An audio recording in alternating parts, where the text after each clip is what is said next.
ನಮಸ್ತೆ ಎಲ್ಲರಿಗೂ. ಇವತ್ತು ಹೆಲ್ತಿಯಾಗಿ ಸಿಂಪಲ್ಲಾಗಿ ಒಂದು ಸೋರೆಕಾಯಿ ವಡೆ ಹೇಗೆ ಮಾಡೋದಂತ ತೋರಿಸ್ತಿದ್ದೀನಿ.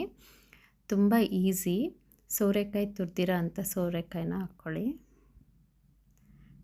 2ರಿಂದ 3 ಮೀಡಿಯಮ್ ಗಾತ್ರದ ಈರುಳ್ಳಿ, ಪಾಲಕ್ ಸೊಪ್ಪು, ಮೆಂತ್ಯ ಸೊಪ್ಪು, ಕರಿ ಲೀವ್ಸು, ಕರಿಬೇವಿನ ಸೊಪ್ಪು, ಕೊತ್ತಂಬರಿ ಸೊಪ್ಪು ಸ್ವಲ್ಪ ಕಟ್ ಮಾಡಿಕೊಂಡು ಹಾಕ್ಕೊಳ್ಳಿ. ಮತ್ತು ಶುಂಠಿ, ಬೆಳ್ಳುಳ್ಳಿ,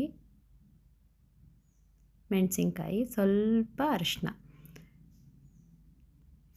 ಮತ್ತಿವಾಗ ರುಚಿಗೆ ತಕ್ಕಷ್ಟು ಉಪ್ಪು ಹಾಕ್ಕೊಳ್ಳೋಣ. ಇಲ್ಲಿ ನಾನು ಸೋಡಾ ಬಳಸ್ತಾ ಇಲ್ಲ.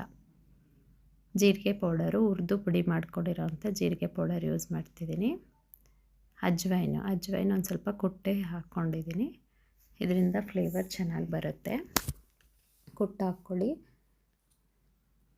ಇವನ್ ಡೈಜೆಷನ್ಗೂ ಒಳ್ಳೆಯದಿದು. ಇವಾಗ ಸೋಂಪು ಹಾಕ್ಕೋತಿದ್ದೀನಿ. 1 ಸ್ಪೂನ್ ಅಷ್ಟಿದೆ.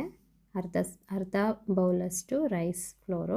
ನೀವು ಯಾವ ಬೌಲ್ ಯೂಸ್ ಮಾಡ್ತೀರೋ ಅದೇ ಅಳತೆಗೆ 1 ಫುಲ್ಲು ಕಡಲೆ ಹಿಟ್ಟು ಯೂಸ್ ಮಾಡ್ತಿದ್ದೀನಿ.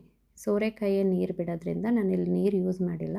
ನಿಮಗೆ ಬೇಕಂತಂದರೆ 1ರಿಂದ 2 ಸ್ಪೂನಷ್ಟು ನೀರು ಹಾಕ್ಕೋಬೋದು. ತುಂಬ ಗಟ್ಟಿಯಾದರೆ, ವಡೆ ಅದಕ್ಕಿದ್ರೆ ಸಾಕು. ನಿಮಗೆ ಯಾವ ಶೇಪಲ್ಲಿ ಬೇಕೋ ಆ ಶೇಪಲ್ಲಿ ಇದನ್ನು ಮೀಡಿಯಮ್ ಫ್ಲೇಮಲ್ಲಿ ಕರ್ಕೊಂಡ್ರೆ ಆಯಿತು. ತುಂಬ ಉರಿ ಹಾಕೋದ್ರಿಂದ ತುಂಬ ಬೆಂದುಬಿಡುತ್ತೆ, ಚೆನ್ನಾಗಿರೋದಿಲ್ಲ. ಆದಷ್ಟು ಹೊರಗಡೆ 2 ಕಡೆ ಕ್ರಿಸ್ಪಿ ಆಗಿದ್ದರೆ ತುಂಬ ಚೆನ್ನಾಗಿರುತ್ತೆ ತಿನ್ನೋಕ್ಕೆ.